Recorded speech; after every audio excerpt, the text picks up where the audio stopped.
You've made it to the end of the week with CNN Student News, and we're glad to have you with us. I'm Carl Azus. No need for a veto. After rejecting a previous version, President Bush says he's happy with Congress's new war funding bill. No plan to back down. U.S. Navy war games off the coast of Iran are just part of the rising tensions between the two countries. And no missing this ape. An orangutan in Taiwan breaks out of his cage and then heads to a restaurant to unleash his fury. First up today, compromise. It's the name of the game on Capitol Hill. And after serious negotiations, lawmakers in the House and Senate passed a controversial war spending bill just last night. It pays for U.S. military operations, mostly the war in Iraq, through September. Now, you may remember that President Bush vetoed the last version of this bill because it set a deadline to bring U.S. troops home. This one, though, doesn't, and the president is indicating it won't fall victim to his veto pen. Legislation that provides our troops with the funds they need.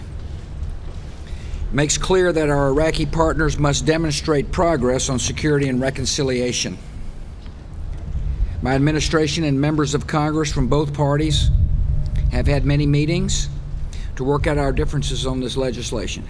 Okay, now one more thing about that bill that may affect a lot of you guys. It includes a $2.10 increase in the federal minimum wage. That could eventually mean some more pop in your paycheck. Diving into our next story now, you might think your best chance of seeing a whale out in the middle of the ocean. Sounds logical. But a couple of humpbacks have been getting a lot of camera time right in the heart of California. That's part of our Week in Review, which begins right now.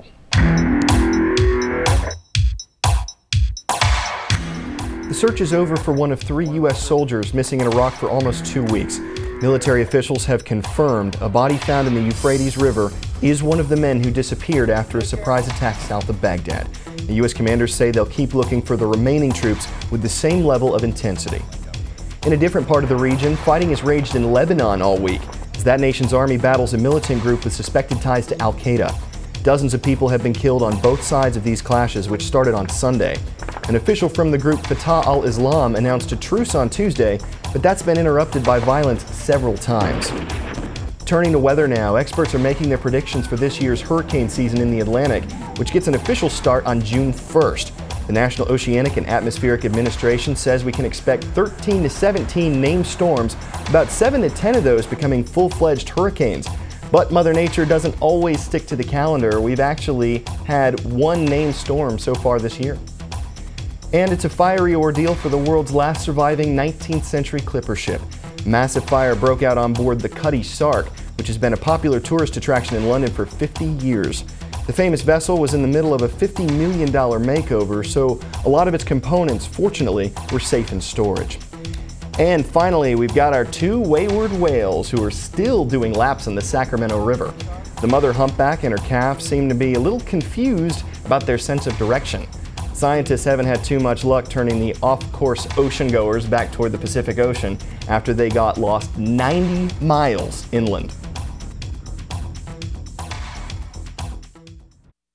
A word to the wise. Sanction, the penalty for not obeying a specific law or decree. American and Iranian officials are scheduled to meet on Monday. But strong words from both countries' leaders might make that meeting a little awkward. President Bush says Iran is developing nuclear weapons and he wants to beef up sanctions against the Middle Eastern country. Meanwhile, his counterpart, Mahmoud Ahmadinejad, says there is no way he's going to stop Iran's nuclear program. Zain Verjee has more on the rising tensions. An American armada flexing muscle in broad daylight. War games. 9 U.S. warships steaming into the Persian Gulf, ever so close to Iranian shores. On board, 17,000 sailors and Marines. But miscalculations can happen, especially with military drills in Iran's backyard. This in-your-face drill comes as both Iran and the United States turn up the heat. Iran has detained a 4th Iranian American, Kian Tajbash, a consultant working in Iran.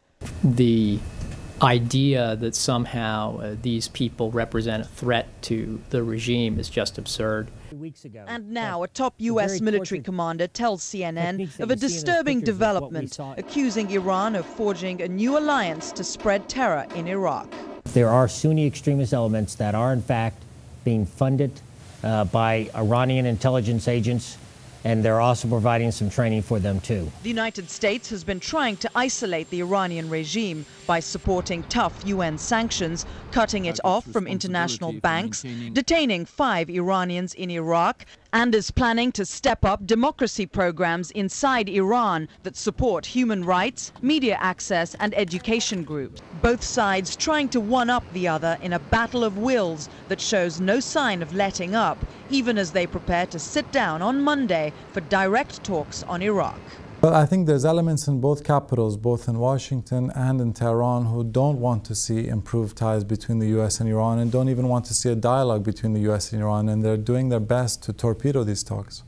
The International Atomic Energy Agency has come out with a report blasting Iran for continuing its nuclear activity in defiance of international demands to suspend it. Zain Verji, CNN at the State Department. Today's shout-out goes out to Mr. Cassidy's International Studies classes at William Tennant High School in Warminster, Pennsylvania. Which of these is China's flag? If you think you know it, shout it out. Is it A, B, C, or D? You've got 3 seconds. Go!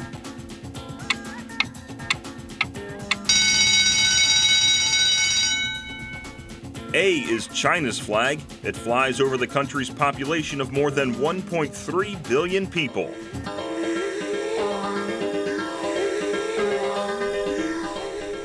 All right, well, America's got a new idol. You probably know the mega popular talent contest crowned a new champ this week. Now, millions of people in the U.S. tune in for this show every year, but other countries have similar competitions, although the name and the game are a little different. John Vaz gives us a look at China's search for Superboy. Humiliation, it seems, knows no borders.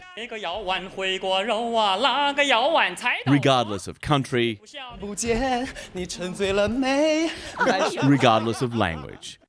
And here in China, 100,000 wannabes, and some never really should-haves, have tried out for the title of Superboy, an all-male talent quest now down to the final 12. Where just like the International Idol series, viewers get to choose the winner. Contestants are chosen from 6 different provinces, like these 50 from Jiangsu. This is a war zone, the voiceover says, as competing Superboys jump in and out of tanks. While these contestants from Shaanxi province are portrayed as ancient Chinese warriors about to do battle. The Superboy series is a spin-off from the wildly popular Supergirl. When it first went to air 2 years ago, more than 400 million watched the grand finale. Jane Jiang was the runner-up that first year. This former student who once sang in a bar now has a #1 selling album and performs to sold-out concerts. So much has changed in my life, she told me. So many strangers just want to meet me now. It feels like everything around me is alive. Her record producer says Supergirl and Superboy have permanently changed China's music industry. The audience wants to be involved, he says. They choose the contestants they like and then they want to buy their albums. Call it the idol effect, a fast road to fame for a few, a cringing moment for so many others. John Vaz, CNN Beijing. The CNN Classroom Edition Wounded Warriors gives you a rare look at the medical care U.S. soldiers get when they're injured during fighting in Iraq. The program airs this coming Monday, and you can check out our free curriculum guide at cnn.com/education.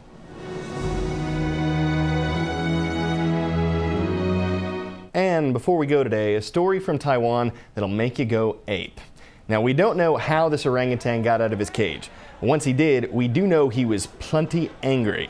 After taking out some serious road rage on a motorbike, ooh, you see him tipping it over there, the wild woolly ripped through a restaurant, chasing away diners and turning over tables. And now it took 2 hours to chase down the berserk beast and bring his boisterous belligerence to an end. Well, maybe he just wasn't happy with the service. Now, just so you guys know, we'll be off the air for Memorial Day on Monday. We will see you back here on Tuesday for more CNN student news. Enjoy the holiday weekend, everybody. I'm Carl Azus.